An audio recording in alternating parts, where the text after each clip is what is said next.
Hello, let's go into period 3, part 3 for this information. In the first two parts, I talked about the French and Indian War and then the American Revolution, and now specifically I'll be talking about the government formation and how we got to the U.S. Constitution that we have today.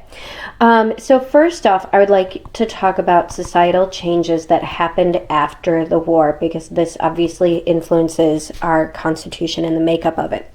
Keep in mind that there will be no aristocracy or titles, okay? Same things with the idea of primogeniture from Europe, that like the firstborn son was always entailed to whatever land and properties the father had. The aristocracy and titles meaning your nobility, okay? And then there's also going to be your separation of church and state. Now, obviously, some New England future states, but New England states had maybe a little bit more difficulty with that. But by the early 1800s, they'd pretty much separated the church from the government. So then for women, okay, so keep in mind women during wartime, they were the cooks, they were the nurses, they actually, some women were soldiers. That would be Molly Pitcher, who disguised herself as her husband, or Deborah Sampson, who disguised herself as a man, and they both fought in respective battles. Then also a big part for the women, besides like being wartime cooks and nurses, they also helped maintain the economy. And by maintaining the economy, they were the ones at home on the farms running the businesses, everything like that, to really help keep things moving as best as they could. Then some other societal changes after the Revolutionary War was in regards to slavery. And we didn't outlaw slavery by any means yet. Just realize that it's very contradictory, again, against the idea of democracy, right? And the idea that all men are created equal, because clearly in our society we believed at this time that it wasn't the case. So talking about the basics, going into like the actual government. So talking about the basics for the new government. So all states had by this point made some sort of list of freedoms and rights that they wanted. And this would be including like your trial by jury, freedom of religion, that type of thing. They all in some way, shape, or form had a separation of powers and branches of government. And then also they all believed that all white men should vote, but you still had to own some property. Now, it wasn't as strict as before, where if you were to vote, you had to be more maybe a major landholder or something like that. But in this case, you did have to have some sort of investment in your state, because they wanted to see it advance and grow and that type of idea. So our first constitution is actually going to be under the Articles of Confederation. Now remember that the Articles of Confederation were purposely designed for a weak central government and for the states to have the majority of the power. And it was actually started during the Revolutionary War. It was proposed in 1777 and then ratified in 1783. And 1781, excuse me. I was saying 1783 because keep in mind the war doesn't end until 1783. Now, it's going to be a unicameral system, meaning that there would be one legislative body. And each state would get one vote, and you needed 9 out of 13 states for laws, and 13 out of 13 states for amendments. And this proved to be pretty difficult because the states, having more power than the central government, proved to be a little bit more, I want to say almost like selfish, but concerned with their own rights. So keep in mind, let's talk about the powers granted under the Articles of Confederation.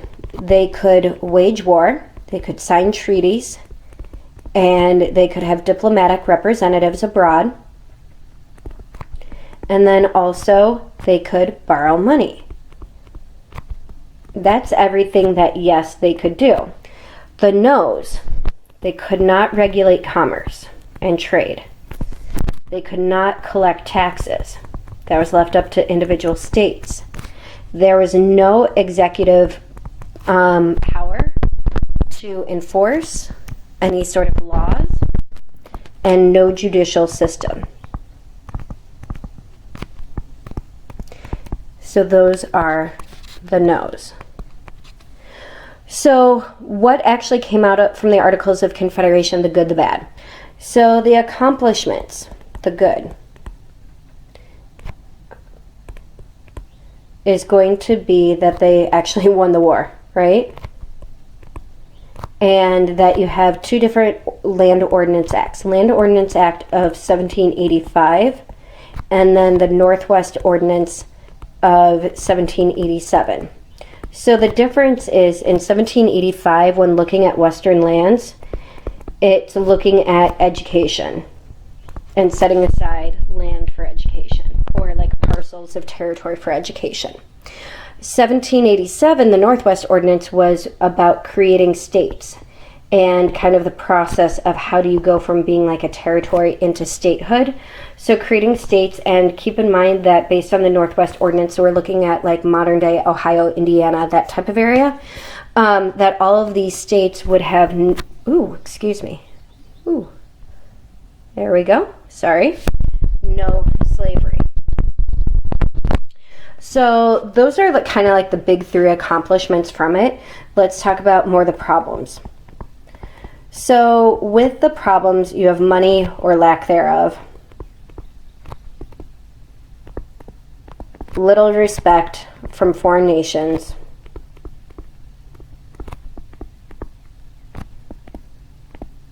and then Shays' Rebellion.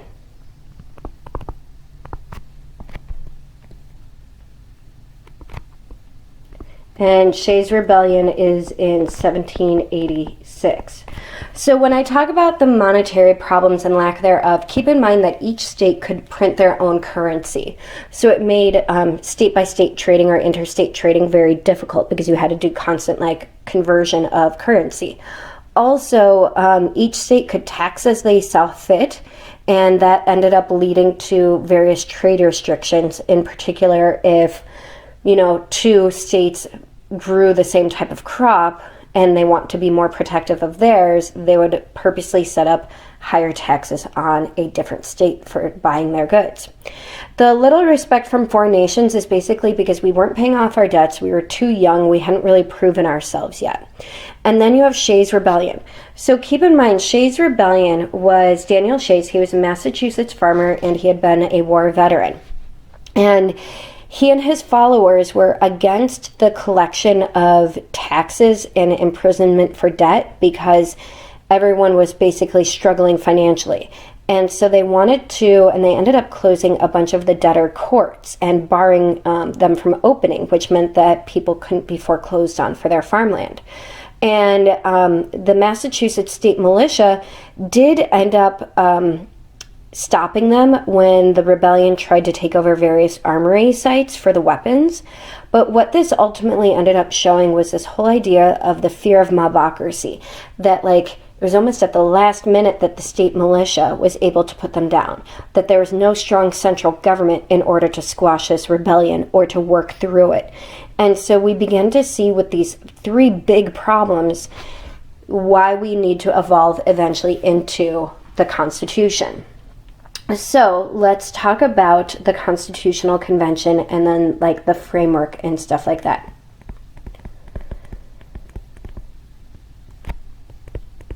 So for the Constitutional Convention, this is going to be in the summer of 1789 and in Philadelphia. So keep in mind, hot, humid, under the guard of secrecy, okay?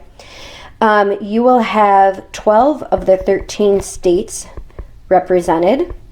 The one state is going to be Rhode Island, because they really didn't trust the other states. And maybe for good reason, because when the Constitutional Convention was originally called, it was just to revise the Articles of Confederation, not completely scrap it like we ended up doing. So the delegates, who were they? We had 55 men, okay, and they were all white and relatively young, meaning like in their 40s. They were also a lot of young lawyers, men that had helped draft their state constitutions, that type of idea. You have, so some names that you should recognize. You have George Washington, who is elected the presiding officer over the convention. Benjamin Franklin, who at, I think it was like age 81, was the elder statesman, kind of the wise older man. James Madison becomes known as the father of the Constitution. And then some other names that you would recognize who are not present. Samuel Adams and John Hancock were not chosen by their respective states. John Adams, John Jay, Thomas Jefferson, and Thomas Paine were all abroad on diplomatic tours, and so they were not there either. But what the delegates ended up coming up with is going to be the government framework and how things will end up working. And these are also going to be a bundle of compromises. So, how our Constitution is set up, I like to draw it as a triangle. You have the executive branch, the legislative branch, and the judicial branch. So, specifically talking about why we set it up as such is because we wanted the idea of separation of powers and checks and balances. Meaning that no one part of the government would be more strong than another part, or that they would be allowed to have too much lead without a check on them. So starting off with the legislative branch, this was a great compromise. You have what's known as the New Jersey Plan, the Virginia Plan, and then what ultimately comes out from it is the Great Compromise. So the New Jersey Plan was favoring smaller states, and they wanted equal representation. Okay, that regardless of your state size, your state population, everyone should have an equal number of representatives in the government. The Virginia Plan, on the other hand, favored larger states and said, no, we should base it on representation. So the Great Compromise is also known as the Connecticut Compromise. And it set up our bicameral legislature. And this is where we have the Senate, which is 2 people or 2 representatives per state. And then you have the House of Representatives, which is reps based on population. Okay, so you can see how the New Jersey Plan and Virginia Plan influenced this. Now, as far as the executive branch goes, keep in mind they had the veto power and also term years. Now, they do not have a term limit, but that was one of the first precedents that George Washington had established that all the presidents followed until FDR during the Great Depression and World War II, that every president would serve only 2 terms, okay, so 8 total years. And the reason why it was as such is because they didn't want someone to basically be created as a monarchy. Now, some other compromises that came out, so if you have the Great Compromise, you also have a compromise over slavery. And with the slavery compromise, it was the 3/5 that slaves would be counted as 3/5 of a person for the population total in that state. Now, that was important for not only representation in the House of Representatives, but then also for taxing purposes. Also, slaves could be imported until 1808, and it would be at that time that Congress could then take up the debate again. Then another compromise that we have is going to be the Commercial Compromise. And the Commercial Compromise is about trade. And the deal with this is that Congress could regulate interstate and foreign commerce. And the southern states were really worried about what happens if tariffs or taxes are placed on exports, items going out of our country because they were worried about how much like tobacco and rice they had to sell abroad. And so Congress said, as part of this commercial compromise, that tariffs or taxes would only be placed on imported products, stuff coming into the United States. So the Constitution is outlined here, and people are relatively on board with it, but there's still some problems. And the problems begin to flare up with the Federalist versus Anti-Federalist debates. And so I wanted to highlight the difference between the Federalists and the Anti-Federalists, as far as who their leaderships were, what they argued, why we weren't all gung-ho with the Constitution right away. So as far as leadership goes, okay, you have George Washington for the Federalists, Benjamin Franklin, James Madison, and Alexander Hamilton. Then for the Anti-Federalists, you have people like Patrick Henry, John Hancock, and George Mason. Their argument, what was kind of like their main argument? I could spell. What was their main point? For the Federalists, they wanted the strong central government, whereas the Anti-Federalists wanted the weak central government because a strong government, they believed, will limit democracy and freedoms. And what they were referencing at that point was thinking back to the times of the monarchy. So what are the advantages and disadvantages of each side? The advantages for the Federalist government, or for the Federalist argument, is that they had strong leaders and they were well organized. On the other hand, the Anti-Federalists, their biggest strength was that they distrusted the government, and they could easily play up on those fears, thinking back to underneath the crown. So their disadvantages. The disadvantages for the Federalists was that they were new, they were untried, they were the unfamiliar, and no Bill of Rights. Where's the protection for the people? The disadvantages for the Anti-Federalists is that they were poorly organized and slow to respond and come up with like their own arguments. So keep in mind, how did people spread the message? It was through a series of essays that were the papers. And so you have the Federalist Papers, and then in response, very clever name here, the Anti-Federalist Papers. And so these are persuasive essays, and what the Federalists wrote about in these papers were basically various reasons why we created the government that we did, why we have things like the judicial branch, why we had things like the bicameral legislature, and why they were protecting people's rights. Whereas the Anti-Federalists made kind of the opposite argument, saying that we needed more protection for individuals. So keep in mind that these are not political parties, but the Fed and Anti-Federalists were just two different thoughts of how should our country govern, okay? So the Constitution is ratified and officially accepted. Whoa. I don't know what happened, sorry.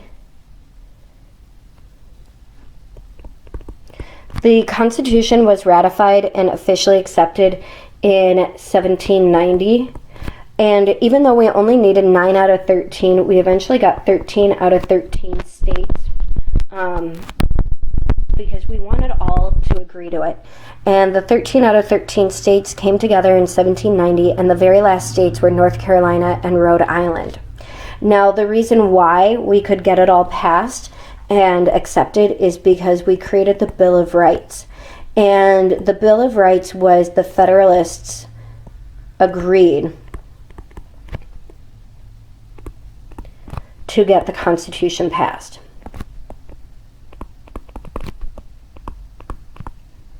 And then add